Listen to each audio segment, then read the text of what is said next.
नमस्कार, मैं हूं आनंद और आप देख रहे हैं द सूत्र। अभी रात के लगभग 2 बज रहे हैं और हम हैं इंदौर के पितृ पर्वत पर। पितृ पर्वत यूं तो एक देव स्थान है, यहाँ पे हनुमान जी की बहुत बड़ी प्रतिमा स्थापित की गई है, हनुमान जी का मंदिर है। लेकिन फ़िलहाल हम यहाँ पे आए हुए हैं कैलाश विजयवर्गीय जी से मुलाकात करने के लिए, उनका इंटरव्यू करने के लिए। हमारे साथ कैलाश जी आए हैं, आइए उनसे सीधे बात करते हैं। कैलाश जी, आपका बहुत बहुत स्वागत है द सूत्र में। सबसे पहले तो मैं जानना चाहता हूं कि कोच जो था वो टीम को कोचिंग कर रहा था और कोचिंग करते करते वो खुद बल्लेबाजी करने के लिए उतर गया। क्या आपके साथ ऐसा ही हुआ है? कोचिंग भी करेंगे और बल्लेबाजी भी करेंगे, दोनों काम करेंगे। ये शायद पहला प्रयोग है कि कोच भी, कोचिंग का काम भी चलेगा और बल्लेबाजी भी करेंगे। लेकिन आमतौर पे ये देखा जा रहा है, बाहर माना जा रहा है कि अगर आप सिर्फ कोचिंग करते तो पार्टी को ज़्यादा फ़ायदा होता। नहीं, पार्टी को उतना ही फ़ायदा होगा। मैं अपने विधानसभा क्षेत्र में ज़्यादा रहूँगा अभी नहीं, यहाँ कार्यकर्ता ही काम करेंगे। हम एक बार पूरा प्लान बना के, रणनीति बना के चल देंगे, उसके बाद फिर हम घूमते रहेंगे, कार्यकर्ता ही काम करेंगे। क्योंकि आपके सामने जो प्रत्याशी, संभावित प्रत्याशी हैं, संभावित या कह सकते हैं कि एक तरह घोषित ही हैं, संजय शुक्ला, वो हर तरह से सक्षम है चुनाव लड़ने में। चाहे हम धनमल की बात करें, बाहुबल की बात करें, लोकप्रियता की बात करें, तो कहीं ऐसा तो आपको नहीं लग रहा है कि थोड़ा कोई फंस जाएगा चुनाव? बिल्कुल भी नहीं है कि कार्यकर्ता ही बहुत सक्षम है, हर बल के सामने टकराने की क्षमता है उनमें, इसलिए एक नंबर का कार्यकर्ता बहुत स्ट्रांग है।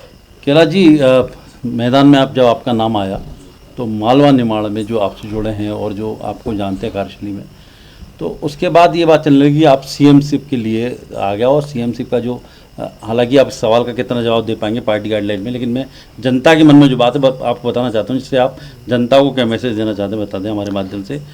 तो सीएम की दौड़ में आप अपने आप को कितना पाते हैं? देखिए, ऐसा है कि मैं राष्ट्रीय महामंत्री रहा, अनेक राज्यों का इंचार्ज भी मेरे पास रहा है, और जब पार्टी ने मुझे वापस चुनाव लड़ने का निर्णय लिया तो ये तो पार्टी ही जानती है कि मुझे क्यों लड़ाया जा रहा है।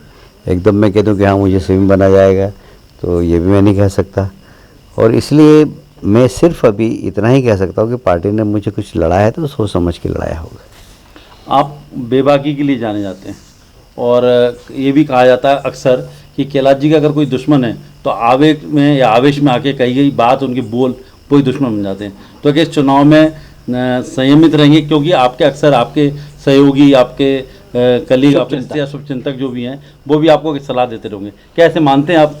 नहीं, बिल्कुल नहीं। देखिए, ऐसा है कि मैं चुनाव को बहुत खिलाड़ी भावना से लेता हूँ हमेशा, और मैं कभी हर बात का जवाब दूँ ये भी कोई ज़रूरी नहीं मेरे लिए। मुझे चुनाव जीतना है और कैसे जीतना है ये मुझे मालूम है, और जनता मुझे बहुत प्यार करती है इंदौर की, क्योंकि मैंने इंदौर में पिछले 40 वर्षों में पार्षद, विधायक, महापौर, मंत्री के हिस्से से यहाँ पर काम किया है, और इसलिए मेरा काम भी लोगों को पता है कि मैं काम करता हूँ, डेवलपमेंट करता हूँ। तो मुझे न किसी बात की चिंता है और न कोई क्या बोलता है उस बात का मुझे जवाब देने की आवश्यकता। अच्छा, आपकी लोकप्रियता तो है, इसमें तो कोई शक नहीं है, क्योंकि मैं 2003 में आपका चुनाव कवर करने के लिए दिल्ली से आया था, और तब आपकी छोटी छोटी गैया हुआ करती थी और आप एक भजन सुनाते थे और चुनाव जीत जाते थे, ऐसा आपके बारे में बोला जाता था। खैर, उसकी बात मैं बाद में आपसे करूँगा। लेकिन ये भी माना जाता है कि आप भोजन भंडारे में, आप और आपकी टीम, खासतौर से आप और आपके जो बहुत ही आपके बिल्कुल प्रिय हैं रमेश मेंदोले जी, जो यहाँ पे विधायक हैं आपकी टीम इसमें बहुत आगे है, और उसी से शायद वो चुनाव जीत जाती है। डेवलपमेंट के काम उतने नहीं हो पाते हैं, क्या ये आरोप है या आप इसमें कुछ तथ्य पाते हैं? मुझे लगता है कि इंदौर में, यदि इंदौरी कोई है, आप उससे पूछोगे कि इंदौर का विकास किसने किया, वो कांग्रेस का व्यक्तिगत कहेगा कैलाश जी ने किया। इसलिए इंदौर का विकास 2000 में जब मैं मेयर बना उसके बाद से प्रारंभ हुआ और आज तक उसी गति से चल रहा है। या आज मेट्रो का उद्घाटन हुआ, एक कल्पना मेरी थी, और मैं ही उस समय मिनिस्टर था, मैंने ही प्रस्ताव बनाया, पहले साइन मैंने की, रूट पूरा मैंने तय किया, उसका पूरा प्लान मैंने बनाया। तो जब भी शहर के विकास की बात होगी तो सबसे पहला नाम मेरा ही आएगा। इंदौर ही है व्यक्ति, तो बाहर के व्यक्ति तो कोई कुछ भी कह सकता है, या कोई बिल्कुल एकदम दुश्मन ही रखता हूँ मेरे बारे में तो फिर वो कुछ भी कह सकता है, पर मुझे गर्व भी है इस बात का कि मुझे इंदौर की सेवा करने का मौका मिला। मैं फिर से अपनी बात दोहराऊंगा कि ये बिल्कुल सही है कि आप बहुत लोकप्रिय हैं यहाँ पे, आपको लोग दिल से पसंद करते हैं। बात बिल्कुल सही है, क्योंकि मैं यहाँ रहा भी हूँ तो मैंने इस चीज़ को बहुत नज़दीक से देखा है। लेकिन अब आप बताइए कि 6 बार आप विधायक रह चुके हैं, आप अलग अलग सीटों से रहे हैं, ये भी आपका प्रमाण है कि आप जहाँ जाते हैं वहाँ से आपकी जीत आपको मिल जाती है। मेहनत करते हैं आप, आपकी लोकप्रियता आपको जिता देती है। अब आप विधायक बनते हैं तो क्या आपके मन में कोई ड्रीम ऐसा है कि यार मैं अपने इंदौर को ये देना चाहता हूँ, ये मैं नहीं कर पाया या नहीं करवा पाया अपनी सरकार से, क्योंकि पिछले 20 साल से तो आपकी सरकार है, तो कोई आपके मन में कोई रोड मैप है कि आप मैं ये करना चाहता हूँ इंदौर के लिए? दुनिया के अंदर जो भी अच्छा शहर होगा उसकी जो सबसे अच्छी चीज़ होगी वो हमारे शहर में होगी, ये मैं उसका प्रयास करूँगा। जैसे मैं मेयर था, मैं आईटी कंपनी लाना चाहता था, आईटी कंपनी वालों ने कह दिया कि भाई अभी तो सड़क ख़राब है, बिजली ख़राब है, आपके यहाँ कुछ भी नहीं है, हम आईटी कंपनी ला ही नहीं सकते। इत्तेफाक से मैं सरकार में आया, पीडब्ल्यूडी मिनिस्टर बना, बिजली मंत्री बना, मैंने दोनों विभाग ठीक किए और आईटी कंपनी ले आया। आज सिम्बायोसिस कॉलेज लाया है यहाँ, टीसीएस है यहाँ पर, इंफोसिस है यहाँ, कम से कम 100 आईटी कंपनीज है, ये सारी मैं लाया हूँ। कम से कम इंडस्ट्री मिनिस्टर था तो आसपास 150 इंडस्ट्री के मैंने एमओयू किए अपने हाथ से।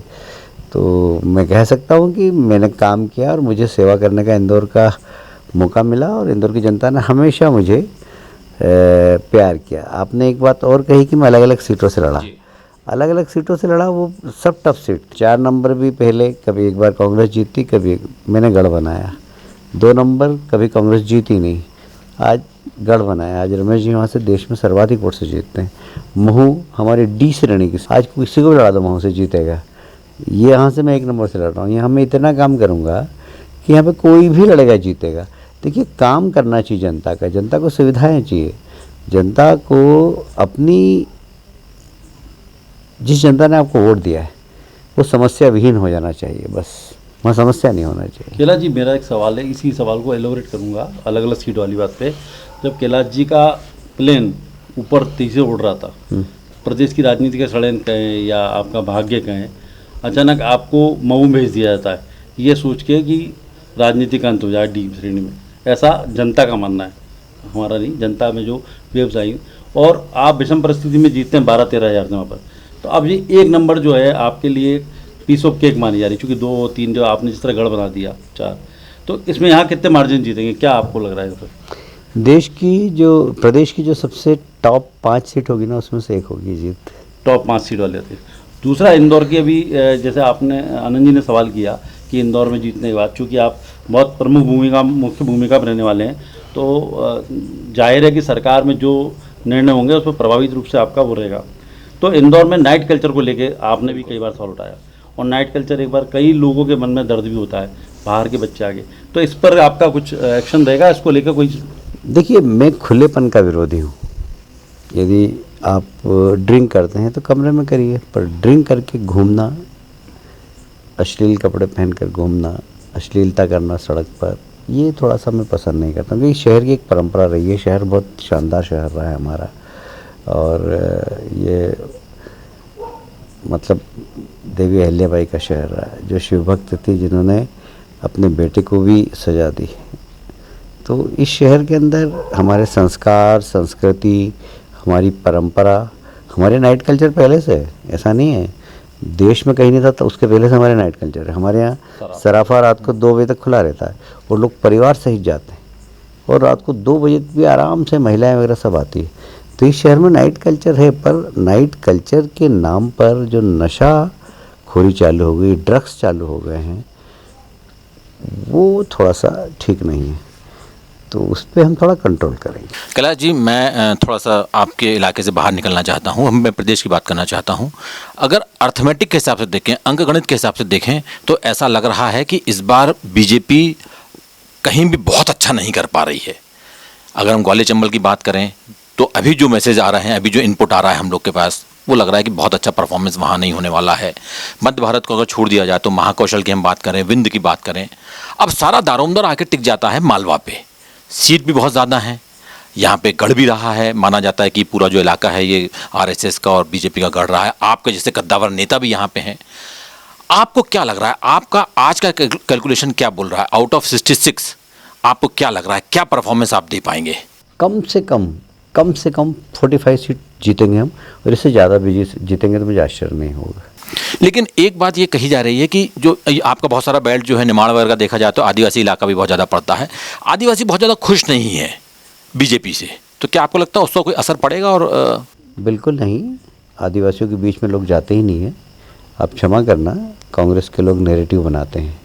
एक उन्होंने ये नैरेटिव बनाने में सफलता प्राप्त कर ली कि कांग्रेस सरकार बना रही है, पर मैं आपसे कह रहा हूँ कि हम लोगों के उम्मीदवार बनने के बाद कांग्रेस बेहोश पड़ी हुई है, और चुनाव के बाद लेकिन उनका कहना है कि हम रणनीतिक रूप से चुपचाप बैठे हुए हैं, हमारी रणनीति है ये, हम बेहोश नहीं हैं, हम जानबूझ के चुप बैठे हुए हैं, क्योंकि उनको ये लगा, उनको सदमा लगा कि उनने जो भी चीज़ें लेके आए कि कमलनाथ बोले कि हम 1500 रुपये देंगे तो आप उसको ले उड़े, यानी आपके शिवराज जी ले उड़े उसको, उनने कहा गैस टंकी हम सस्ती करेंगे उसको ले उड़े वो, तो उन्होंने कहा कि अब हम चुप बैठ गए हैं और आचार संहिता लगेगी उसके बाद हम अपने पत्ते खोलेंगे। नहीं, कहाँ चुप बैठे। आज भी राहुल जी आए और वही गीत गा के गए जो उन्होंने पहले गाए थे कि हम किसानों का कर्जा माफ़ कर देंगे, हम बिजली फ्री देंगे, हम पैसा देंगे। पर राहुल जी की बात पे कौन विश्वास करेगा? पिछली बार भी आए थे और कह के गए थे कि किसानों का कर्जा हम माफ़ करेंगे, बेरोजगार नौजवानों को भत्ता देंगे, जितनी हमारे सेल्फ हेल्प ग्रुप की महिलाएं उनका सारा कर्जा माफ़ कर देंगे, गुरु जी हैं, आशा शिक्षक उन सबको स्थायी कर देंगे। कम से कम 100 घोषणाएँ की, उसमें से एक घोषणा पूरी नहीं की। उन्होंने कहा था कि अगर ये घोषणा पूरी नहीं तो 8 दिन में मुख्यमंत्री हटा दूंगा, 15 महीने तक मुख्यमंत्री रहे। अब राहुल जी की बात को कौन सुनेगा? देखिए, ऐसा है आनंद जी, राजनीति में एक शब्द बहुत छोटा है, उसका अर्थ बहुत बड़ा है, वो है विश्वास। भारतीय जनता पार्टी का जनता के अंदर जो विश्वास है भारतीय जनता पार्टी के प्रति, उसकी आप तुलना नहीं कर सकते। सीधा बोलते मोदी है तो मुमकिन है, राहुल है तो नामुमकिन है। अब ये एक बिल्कुल एकदम साफ बात दिखती है। और शिवराज जी हैं तो मुमकिन है। शिवराज जी है क्या? शिवराज जी मोदी जी की बिरादरी के राज्य संभाल रहे हैं। लेकिन आपने खुद इस चीज़ को एक्सेप्ट किया अभी कि एक नैरेटिव बिल्ड करने में कांग्रेस आगे निकल गई थी शुरू में, पर अब नहीं। नहीं, तो इस पर मेरा सवाल है नैरेटिव पे ही, भाजपा से बेहतर नैरेटिव आज तक, चाहे अपने दुनिया में भारत की बात करें, मध्य प्रदेश की बात करें, कोई सेट नहीं कर सकता। तो ऐसा क्या हुआ कि भाजपा नैरेटिव सेट करने में पिछड़ गई, और कांग्रेस जो मरी हुई पार्टी थी, कांग्रेस जो खत्म पार्टी थी, 15 महीने की सरकार में आने के बाद भाजपा की हर रणनीति पर भारी पड़ रही है।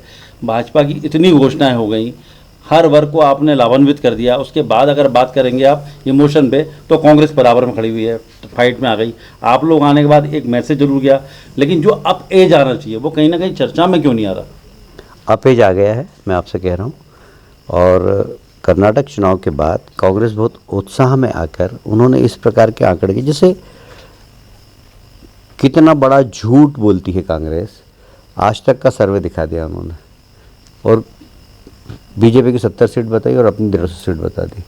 आज तक ने 1 महीने तक पट्टी चलाई, आज तक ने कोई सर्वे नहीं दिखाया, आज तक ने कोई सर्वे नहीं दिखाया, किया ही नहीं सर्वे। तो आप इस प्रकार यदि समाज के अंदर झूठ बोलकर कुछ नैरेटिव फैलाने की कोशिश करते हैं तो एक बार लोगों को लगता जरूर है, पर जब सच्चाई सामने आती है तो लोग समझ जाते हैं कि कांग्रेस बुद्धू बना रही, जैसे पिछले चुनाव बना रही उसे बना रही। तो देखना, कांग्रेस इस बार चारों कोने ऐसी चित होगी कि मेरे को नहीं लगता कि 10-20 साल उठेगी फिर। लेकिन जो राजनीति के जानकार हैं, विश्लेषक हैं, वो ये मान के, फिर मैं उसी सवाल पे आऊँगा, दोबारा उसको रिफ्रेम करने की कोशिश करूँगा कि जब वो पूरे इलाकों को देखते हैं और वो ये बोलते हैं कि अगर बेस्ट ऑफ 5 का कोई मैच चल रहा है जिसमें 5 गेम होना है, तो उसमें जो कम से कम पहला गेम था नैरेटिव सेट करने का, वो कम से कम कांग्रेस जीत गई है। वो जीत गई थी पहले, पर अब वो हार गई उसमें। अब वो नैरेटिव ख़त्म हो गया, अब कांग्रेस जीत रही है ऐसा कोई नहीं बोलता है। वो बार बार ऐसे बोगस सर्वे, कल भी एक बोगस सर्वे भेजा। अब विवेक तनखा जी आईबी की रिपोर्ट बता रहे थे। अरे भाई, आईबी कौन है? इंद्र बहादुर है क्या कोई? भाई कोई आईबी तुमको दे देगा और तुम कौन आईबी के प्रवक्ता हो? मतलब आप ठीक है, बहुत सम्माननीय व्यक्ति हैं, बहुत बड़े वकील हैं, पर आईबी का अब सर्वे बता रहे हैं। चलिए, अगर आपकी बात को हम थोड़ी देर के लिए बाय भी करें, आपका कहना है कि बीजेपी में कोई घबराहट नहीं है और आप चारों कोने चित कर रहे हैं, 1% भी घबराहट। अच्छा, तो फिर ये क्या वजह हुई कि इतने बड़े बड़े दिग्गज नेताओं को, प्रहलाद पटेल, कैलाश विजयवर्गीय, नरेंद्र सिंह जी, राकेश सिंह जी और तमाम जो बड़े नेता हैं, सांसद जो हैं, मंत्री जो हैं, उनको मैदान में उतारना पड़ रहा है? आप हमारे नेताओं को शायद पहचाना नहीं अभी तक आपने आनंद जी। लोग समझ ही नहीं पाते उनके निर्णय को। बड़ी कवायद लग रही थी जब पहले राष्ट्रपति का चुनाव हुआ कि फलाना बनेगा, फलाना बनेगा, फलाना बनेगा। सारे पत्रकारों के अनुमान गलत निकल गए और गोविंद जी बनकर आ गए।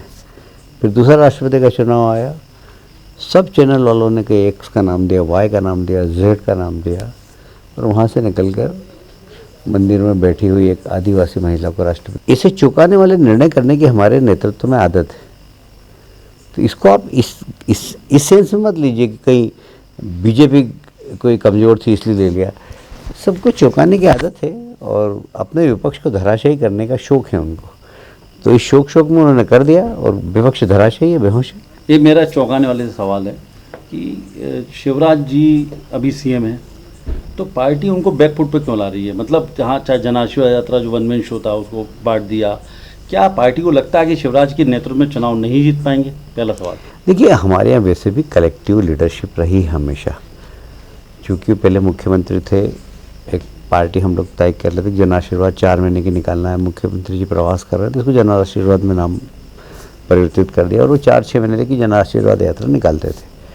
अब जन आशीर्वाद निकालने के लिए समय हमारे पास कम था, तो क्यों नहीं सब लोग निकलें, तभी हम 210 विधानसभा में 213 विधानसभा में हो सकते थे। इसलिए कम समय में ज़्यादा उपयोग कैसे करना कम समय का, तो उन्होंने सब नेताओं को निकाल दिया, सब निकल गए। इसलिए इसको आप इस अर्थ में लेंगे कि शिवराज जी को पीछे कर दिया। शिवराज जी अपनी जगह है, वो मुख्यमंत्री हैं, बाकी सब कार्यकर्ता भी हैं। आगे भी मुख्यमंत्री रहेंगे? ये तो मैं कहने की स्थिति में नहीं हूँ। अच्छा, दूसरा, आप जो 3 त्रिमूर्ति के माने जाते हैं, बड़े चेहरे जो मध्य प्रदेश की राजनीति प्रभावित करते हैं, मध्य प्रदेश वोटर को प्रभावित करने की क्षमता रखते हैं, तो 3 में से कौन मुख्यमंत्री बन सकता है? दावेदारी अगर बात आई आपस में, मैं ऊपर पूछ के आपको बता दूंगा। अच्छा, एक चीज़ बताइए, आप आकाश की बात कर लेते हैं। आकाश को अगर आपको टिकट नहीं मिलती तो ये पक्का था कि उनको टिकट मिलना था। पिता आमतौर पे बच्चों को आगे बढ़ाते हैं, हिंदू संस्कृति में खास तौर से। तो आपको क्या लग रहा है, ये आपकी मजबूरी है या आप त्याग कर रहे हैं पार्टी के लिए? देखिए, हम तो पार्टी के सिपाही हैं, इसको त्याग नहीं बोला जा सकता। हम तो आज्ञा का पालन कर रहे हैं। यदि कैलाश विजयवर्गीय एक कार्यकर्ता है, मैं पार्टी के आदेश का पालन कर रहा हूँ, पर एक पिता के रूप में देखता हूँ तो मुझे ज़रूर लगता है कि आकाश को लड़ना चाहिए। पर पार्टी का निर्णय है, इसलिए पार्टी का निर्णय है, वो हमें मानना ही चाहिए और हमने माना है। और आप देखिए, आकाश का बड़प्पन उसने दूसरे ही दिन पत्र लिख दिया राष्ट्रीय अध्यक्ष जी को, प्रदेश अध्यक्ष जी को भी, चूँकि मेरे पापा को आपने टिकट दे दिया तो अब मेरे बारे में आप विचार नहीं करें, और आपने जो मुझे समय दिया और जनता से की सेवा करने का, उसके लिए मैं आपको धन्यवाद देता हूं। इसके बावजूद पब्लिक यहाँ से जा रही है और डिमांड कर रही है टिकट की आकाश के लिए, यहाँ से 250। देखिए, वो बहुत लोकप्रिय अपने क्षेत्र, जी, उसने अपने आप को झोंका है उस क्षेत्र के अंदर। आपको शायद विश्वास नहीं होगा, भी रक्षाबंधन में कम से कम 20,000 महिलाओं ने उसके दोनों हाथ में राखी बांधी और शपथ ली कि विधायक हम तुमको बनाएंगे। तो अब जब इतना उसको प्यार करते हैं लोग, तो स्वाभाविक वो चाहेंगे कि एक बार फिर से हमारा जनप्रतिनिधि। उसने काम भी बहुत किए, लगभग 4-1 हज़ार करोड़ के काम किए एक विधानसभा के अंदर। एक विधानसभा के अंदर 5 साल में 4,000 करोड़ के काम करना एक छोटी बात नहीं। सड़क, बिजली, पानी, ड्रेनेज, सब काम किया उसने। अच्छा, एक चीज़ बताइए कैलाश जी, आप जो अभी एक बात की, नाइट कल्चर की बात की हरीश जी ने, यहाँ पे बहुत दूसरी बड़ी समस्या है ट्रैफिक की। महानगर हो गया है इंदौर, लेकिन जो ट्रैफिक है उसको लेके अभी तक कोई ऐसा सॉल्यूशन कोई नहीं ढूंढ पा रहे हैं कि क्या इसका रास्ता नहीं। आप क्या इसके बारे में सोचते हैं? देखिए, ऐसा है, 2, 3, 4 तरीके के प्लान हैं इसके। जैसे आपको शायद पता नहीं होगा, पता होगा आपको तो, आप पहले, क्योंकि पहले इंदौर आते रहे। पहले इंदौर में सिर्फ एक ब्रिज था, रीगल टैकेज वाला। फिर दूसरा ब्रिज बना सरदार पटेल ब्रिज। आज 23-24 ब्रिज। किस लिए हैं वो? सिर्फ ट्रैफिक को ठीक करने के लिए। और इसका मास्टर प्लान हमने बनाया था 2005 में, जब मैं मेयर था। हमने मास्टर प्लान बनाकर कहाँ कहाँ ब्रिजेस की आवश्यकता है। पर इंदौर शहर की लोकप्रियता इतनी ज़्यादा बढ़ी कि यहाँ पर बहुत बाहर के लोग आके, जो एवरेज जनसंख्या जिस शहर की बढ़ती है उससे ज़्यादा इस शहर की बढ़ी है। मतलब ये शहर की जो आज की जनसंख्या है ना, ये होना थी 2035 में। जो 2035 की जनसंख्या होना थी वो हमारे यहाँ 2023 में हो गई।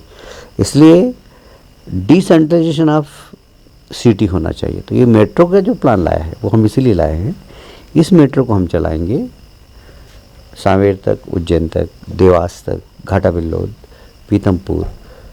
क्या होगा जब लोग आज आप जैसे पत्रकार की सैलरी लाख रुपए होती है, वो चाहे कि मैं इंदौर शहर में कोई फ्लैट खरीदूं तो फिर यहाँ कम से कम फ्लैट 50 लाख का है, तो वो नहीं खरीद सकता है। यदि सांवेर के पास हमारी मेट्रो जाती है और 20 मिनट में हमें छोड़ देती है, वहाँ पर 25 लाख मिल जाएगा, खट से खरीदेगा और सांवेर तक जाएगा, मेट्रो में बैठेगा, 15 मिनट में पहुँच जाएगा।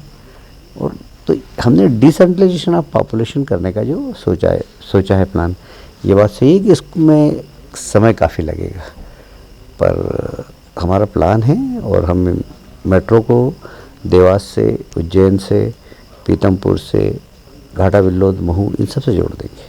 केला जी, आपका विजन तो सभी जानते हैं और जब आप रहे हो बड़ी बात करते हैं, क्योंकि आपका ब्रॉड लेवल का सोच है। मैं फिर एक जनता के सवाल, मैं बैठा हूँ जनता की तरफ सवाल करने, ये जर्नलिस्टिक व्यू में करेंगे आनंद जी, मैं जनता एक सवाल है। इंदौर में ताई और भाई का हमेशा मतलब जनता बीच में चलता रहता है। अब ताई तो रिटायर हो गई, ताई अपने बेटे को मैदान में लाना चाहती हैं, लेकिन जब तक आपका आशीर्वाद या आपका सहयोग नहीं मिलेगा तब तक ऐसा माना जाता है कि वो नहीं जीत पाएंगे। तो क्या ताई से बंद कमरे में जो बैठक हुई थी, क्या आपने उनको सहमति दे दी कि आप उनके साथ रहेंगे? नहीं, देखिए एक बात मैं बता दूं आपको, ताई और भाई का हमारा भले ही कितना भी अखबारों के माध्यम से छपा, बाकी हम कभी भी अलग अलग नहीं रहे। आप देख लीजिए, पूरा ताई का 8 चुनाव लड़े वो, हर बार हमने चुनाव में चुनाव संचालक रहा मैं, और हमने हमेशा काम किया और ताई हमेशा जीती है। ये जो ताई और भाई का जो ये नैरेटिव बना दिया, हमारे ही किसी बड़े कार्यकर्ता ने बोल दिया था, नाम भी बता देता हूँ, प्रभात झा जी ने एक बार बोल दिया था, तो वो बन गया ताई और भाई। जनता में तो आज इंदौर की जनता में पूरा चलता है, कुछ नहीं है, आज भी हमारे बहुत अच्छे संबंध है और मैं अभी उनके घर होकर आया हूँ, और आजकल मैं फिर जाने वाला हूँ। बीच में जिस दिन टिकट मिला तो मैंने पूछा था तो बाहर थी हूँ, तो आजकल मैं फिर जाऊँगा उनका आशीर्वाद लेने के लिए। हमारे संबंध बहुत अच्छे रहे। जहाँ तक उनके बेटे के लड़ने का सवाल है, तो उनके बेटे ने कहा था कि मैं लड़ना चाहता हूँ, तो मैंने कहा थोड़ा जल्दी एक्टिव हो जाता तो अच्छा रहता। फिर भी उनका बेटे का नाम विचाराधीन है, पार्टी निर्णय करेगी उसके ऊपर, और यदि पार्टी टिकट दिया तो मैं दावे से कहता हूँ किसी भी सीट से लड़ेगा वो, हम चुनाव जिता के लाएंगे। अच्छा, थोड़ा सा लाइट मूड में एक सवाल आपसे पूछना चाहता हूँ कैलाश जी। अगर हमें मान लें कि आप सब गद्दावर नेता जीत रहे हैं, तो इस बार की जो हमारी विधानसभा होगी वो बहुत रौनक भरी वाली होना चाहिए। 100%। चाहे आप अपोजिशन में रहें, सरकार में रहें। देखिए, हम सरकार में ही रहेंगे, संसदीय ज्ञान भी रहेगा और हम सरकार में ही रहेंगे जी। और मुझे बहुत अफसोस है कि पिछले 5 सालों में जिस प्रकार की विधानसभा चली, ऐसी विधानसभा हमारे प्रदेश में कभी भी नहीं चली कि 4 दिन में बजट सत्र हो गया, 3 दिन में हमारा बरसात का सत्र हो गया, फिर बाद में, ऐसा कभी भी नहीं हुआ। कम से कम 60 दिन। तो इसके लिए किसको जिम्मेदार मानते हैं आप? 50, दोनों ही। देखिए, इसमें विपक्ष को भी गंभीरता से सोचना चाहिए कि उनको एक प्लेटफॉर्म मिलता है जहाँ पर वो अपनी बात कह सके। यदि आप हल्ला गुल्ला करके सिर्फ सुबह फ्रंट लाइन बनाने के लिए और आप हल्ला गुल्ला करें, उससे ना उनका हल होता है ना प्रदेश का हित होता है। हम लोग भी हम विपक्ष में लगातार 10 साल दिग्विजय सिंह जी के समय रहे, और आपने तो उसमें पत्रकारिता की, हम प्रदर्शन करते थे, हम धरने पे बैठते थे और बाद में फिर वापस अपने स्थान पे जाके बैठ जाते थे और सदन चलने देते थे, क्योंकि सदन के अंदर जब कोई प्रश्न आता है ना, तो उसका लाभ विपक्ष के विधायक को ही मिलता है। हमारे यहाँ विपक्ष का विधायक था, मैंने इतने सारे प्रश्न पूछ के मेरी विधानसभा में काम कराया कि बस, तो बहुत फ़ायदा मिलता है इसका। पर सरकार, देखिए जो सरकार है ना, वो तो चाहते हैं अच्छा नहीं चले तो बहुत अच्छा, कम से कम विपक्ष का सामना पड़ेगा, पर विपक्ष को चाहिए कि सदन चलना चाहिए।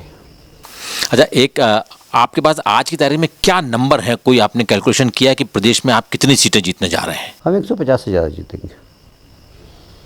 आपने ये लाइन अपने बाकी नेताओं से ऊपर कर दी, सारे नेता 150 तक बोल रहे हैं, 150, आप 150 से ज़्यादा ले आ रहे हैं। मैं 2/3 बहुमत शुरू से बोल रहा हूँ, 2/3 बहुमत बोल रहा हूँ मैं। 2003 में हम 172 या 73 सीट जीते थे, सबसे रिकॉर्ड लाए थे। हम उसके आसपास जाएंगे, देखना आप एक बार। हाँ, देखिए कांग्रेस है क्या, कांग्रेस के पास ना नेता है, ना नीति है, ना उनका काम है गिनाने के लिए। बताइए 10 साल दिग्विजय सिंह जी रहे, एक काम गिना दे वो अपना, 15 महीने कमलनाथ जी रहे, एक काम गिना दे अपना कि मैंने 15 महीने में। नहीं, लेकिन कैलाश जी ये माना जा रहा है, जो फिर मैं राजनीतिक विशेषों के हवाले से कहूँगा कोई बात, कि जो इस बार वोटिंग होने वाली है ये माना जा रहा है वो प्रो कांग्रेस नहीं रहेगी, वो एंटी बीजेपी रहेगी। नेगेटिव वोट जो है, नकारात्मक वोट है जो, उसकी वजह से शायद कांग्रेस आके दिखाई दे रही है। क्यों नकारात्मक, क्यों मुझे बताइए। बीजेपी ने एंटी इनकम्बेंसी जो होता है, एक नैसर्गिक स्वभाव होता है आदमी का कि बदल दो, सत्ता का बदलाव कर दो, बोर हो गए हैं, ये नैरेटिव बिल्ट हो रहा है। ये नैरेटिव तो खत्म हो गया है। अच्छा, आपने देखा नहीं कितने सारे चेहरे हैं अभी। हाँ, ये खत्म ये बात सही है। ये नैरेटिव खत्म हो गया अब, है ही नहीं है। ये भी बनाया गया था, बिल्कुल भी नहीं है। देखिए मैं तो आप ये मानते हैं नैरेटिव खत्म करने के लिए ही आप जैसे बड़े चेहरे उतारे गए? मैं आपको बता रहा हूँ, मैं जन आशीर्वाद यात्रा में पूरे मध्य प्रदेश में घूमा हूँ, और आप जहाँ विंध्य की बात कर रहे हैं, ज़बरदस्त स्वागत हुआ। आप चंबल और ग्वालियर की बात कर रहे हैं, ग्वालियर में मेरा ऐसा स्वागत हुआ कि आज तक ऐसा स्वागत किसी का नहीं हुआ। अब बताइए कैसे हो गया ये। छोटी जगह शिवपुरी, बारिश हो रही थी और लोग खड़े हुए थे और स्वागत कर रहे थे। कोलारस, इसमें एक सवाल करूं, बिल्कुल मैं आपके साथ सहमत हूँ। फिर सिंधिया जी को अलग क्यों रखा आपने ग्वालियर चंबल से? नहीं, जन आशीर्वाद उन्होंने जितना समय दिया उनको। सिंधिया जी को आपने विंध्य में लगा दिया, मालवा में लगा दिया, जो ग्वालियर चंबल में आप रहे, आपको स्पीशीज ले आया गया, आपका मालवा में पकड़, मालवा के बादशाह टाइगर कहे जाते हैं, लेकिन आपको ग्वालियर चंबल में ले गए, जो ग्वालियर चंबल टाइगर थे ये पार्टी ने तय किया, पार्टी ने तय किया। क्या सिंधिया के आने से पार्टी के अंदर कुछ विरोध? ना ना ना, पार्टी ने तय किया कि अपना अपना क्षेत्र छोड़कर बाहर जाओ। यहाँ पर जयभान सिंह जी, सिंधिया जी, नरेंद्र सिंह जी तीनों आए। मैं ग्वालियर चंबल गया, विंध्य गया मैं, तो हम लोग अलग अलग स्थानों पर घूमे, और ये पार्टी ने तय किया था कि अपना एरिया छोड़कर दूसरे क्षेत्र में जाओ। सिंधिया जी आपके बहुत करीब है, ये माना जाता है, जो कभी शिवराज जी जब इंदौर आते हैं आपका, लेकिन कई मानते हैं कि सिंधिया के आने से पार्टी के अंदर कहीं ऐसा नाराज भाजपा, महाराज भाजपा जो चलता हुआ इशू बना। ये सब आप जैसे पत्रकार मित्र एक लाइन चला देते हैं और वो चलती रहती है। लेकिन कैलाश जी, हमारे जैसे जो पत्रकार हैं वो कम से कम किसी बीजेपी नेता को प्रेरित तो नहीं कर सकते कि वो बीजेपी छोड़कर कांग्रेस ज्वाइन करे, फिर ऐसा क्यों हो रहा है आपकी पार्टी में? देखिए, एक बात मैं बहुत साफ कहता हूँ, हमारी पार्टी आइडियोलॉजी वाली पार्टी, एक विचारधारा वाली पार्टी है। विचारधारा पे अगर महत्वाकांक्षा हावी हो जाती है तो व्यक्ति हमारे लिए भी कोई काम का नहीं, और इसलिए वो जाता है तो एक धक्का और मार दो उसको। हमेशा भारतीय जनता पार्टी एक कमिटमेंट वाली पार्टी है, एक विचारधारा वाली पार्टी है। हम एक आइडियोलॉजी के लिए काम करते हैं। हम कोई विधायक बनने के लिए, मुख्यमंत्री बनने के लिए काम नहीं करते हैं। मुख्यमंत्री बनने के बाद देश की सेवा करना, मुख्यमंत्री बनने के बाद देश को आगे बढ़ाना, प्रधानमंत्री बनने के बाद देश को विश्व गुरु बनाना, इस दिशा में जैसे मोदी जी काम कर रहे हैं, तो हमारा मिशन ये है। हमने जब भी अवसर मिला, जैसे मैं 6 बार विधायक रहा, आप देखिए, मैं कह सकता हूँ दावे से छाती ठोक के कि मध्य प्रदेश की सड़कें मैंने ठीक की। मैं छाती ठोक के कहता हूँ कि मध्य प्रदेश का विद्युत मंडल मैंने ठीक किया। मैं छाती ठोक के कह सकता हूँ कि सबसे ज़्यादा इंडस्ट्रीज़ में लेकर आया यहाँ पर। आप देख लीजिए TCS है यहाँ पर, यहाँ IT का हब मैंने बनाया है इसको, यहाँ पर एजुकेशन का हब मैंने बनाया है। IIT IIM यहाँ पर है, यहाँ पर सिम्पोसिस जैसा एजुकेशन इंस्टीट्यूट है, यहाँ पर मीठी भाई क्या बोलते हैं उसको, नरसिंह मोहन जी, वो मैं लेके आया यहाँ पर। तो हमने एक क्वालिटी काम करने का सपना देखा था, उसको पूरा नहीं, लेकिन इसके बावजूद क्या आपको लगता है, और आपने कहीं 1-2 बार बोला भी, ऑन रिकॉर्ड भी बोला, स्टेज पे भी आपने बोला, मंचों से भी बोला आपने, कि कहीं डेफिसिट ऑफ ट्रस्ट जिसको बोलते हैं, विश्वास की कमी, भरोसे की कमी और संवादहीनता, ये कोई थोड़ी बहुत थी, आपको दिखाई दे रही थी, चाहे संगठन की वजह से हो चाहे सरकार की वजह से हो? देखिए, जब था तब मैंने बोला, आज बिल्कुल नहीं है। आज बहुत अच्छे परिस्थिति में संगठन है, बहुत अच्छी परिस्थिति में सरकार काम कर रही है। देखिए, मैं बोलने में पीछे नहीं हटता हूँ। मैं तो in the interest of party बोलता हूँ, in the interest of government बोलता हूँ, in the interest of country बोलता हूँ। अब हम तो कहते हैं कि हमारे लिए देश पहले दल बाद में, तो देश के हित अहित होगा, प्रदेश का हित होगा तो हम बोलेंगे। तो मैंने बोला, मैं हमेशा बोलता हूँ, पार्टी प्लेटफॉर्म में बोला, मैंने प्रदेश कार्य समिति में बोला कि कांग्रेस में दम नहीं है कि बीजेपी को हरा दे, पर बीजेपी को अगर आपने ठीक व्यवस्थित रूप से काम नहीं करा, कार्यकर्ताओं का सम्मान नहीं किया, तो फिर बीजेपी को हरा सकती है। बाद में सब लोगों ने उस पर विचार किया, चिंतन किया, मंथन किया। एक बहुत बड़ी हमसे सीनियर लोगों की टीम जिले में जाके दिन भर बैठकर कार्यकर्ताओं से मिली, जहाँ कार्यकर्ता उपेक्षा महसूस कर रहा था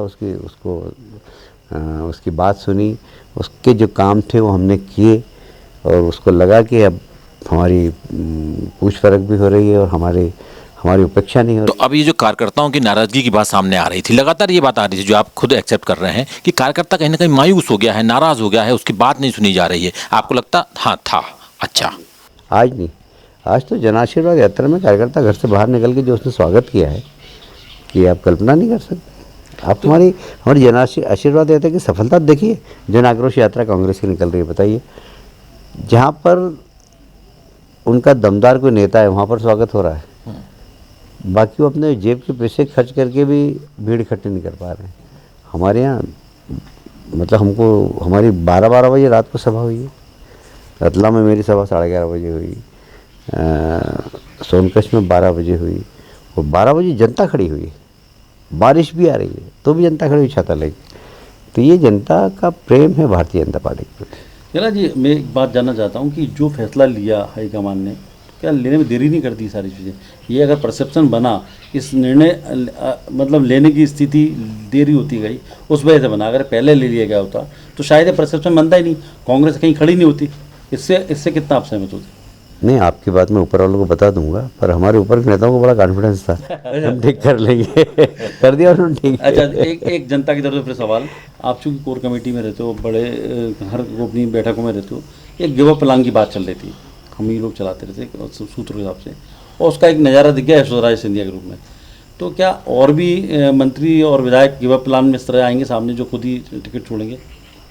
देखिए, यशोधरा जी तो 1 साल से कह रही है कि मेरा स्वास्थ्य ठीक नहीं रहता, मैं काम नहीं, तो हम उनको तो मंत्री पद से भी छोड़ने की बात कर रहे थे। उनका देखो मैसेज गलत चला जाएगा, ज्योतिराज सिंधिया जी आए हैं और आप मंत्री पद छोड़ेंगे तो अच्छा नहीं लगेगा, तो आप तो रहिए। पर अब उन्होंने मुझसे भी कहा, व्यक्तिगत रूप से सीएम से कहा, भूपेंद्र जी यादव से कहा कि मैं अब चुनाव नहीं लड़ना। तो फिर यशोधरा जी फिर लोकसभा चुनाव में नहीं लड़ेंगी? नहीं, अभी तो उन्होंने कहा है, अब पार्टी निर्णय अगर कह देगी नहीं आपको लड़ना है तो लड़ना पड़ेगा उनको, उन्होंने अपना मत रखा है। चलिए, आखिरी आपसे वो करेंगे, कमलनाथ जी के लिए आप क्या मैसेज देना चाहेंगे 10 सूत्र के माध्यम से? देखिए, कमलनाथ जी बहुत सीनियर लीडर हैं और काफ़ी लंबे समय से वो राजनीति के अंदर हैं, पर मैं उनसे ये अपेक्षा करूँगा कि जिस प्रकार उन्होंने गरिमामय तरीके से राजनीति की है, अभी भी वैसी ही करें। कभी कभी वो जो हल्कापन जब उनके मुंह से निकलता तो अच्छा नहीं लगता। शुक्रिया। चले, हम लोग भी उम्मीद करते हैं कि इस बार मध्य प्रदेश में जो भी इलेक्शन होंगे उसमें सभी पार्टियां, यानी दो पार्टियां हैं, दोनों ही अपने सम्मान को, संवाद को कम से कम बना के रखेंगी। आपने हमसे बात की, आपने हमारे लिए समय निकाला, आपका बहुत बहुत शुक्रिया। Thank you so much. Thank you.